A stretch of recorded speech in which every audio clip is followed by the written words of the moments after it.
ఇప్పుడు మన రైతు అయినటువంటి సుధాకర్ గారి పొలం గుత్తికొండ గ్రామంలో పిడుగురాళ్ళ మండలం. మనం సజెషన్ చేసినటువంటి జమీందారు వరలక్ష్మి. ఇది ఎన్ని రోజుల పంటనా? ఎన్ని రోజుల క్రాప్ ఇది? 40 రోజులు అవుతుంది. 40 రోజుల పంట.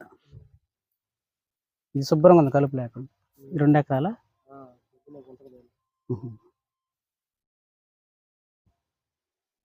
జమీందారు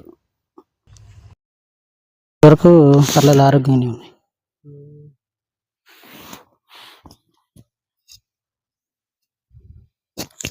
దీని కూడా ఈరోజు సక్సెస్ ఎంత వేసిన సక్సెస్ లీటరు? రేట్ వేయట్లేదా నేను? బిల్లు మీద వేయట్లేదు రేట్లు? అదే లెక్కన్నా. గుత్తికొండ సెప్టెంబర్ 30వ తారీఖు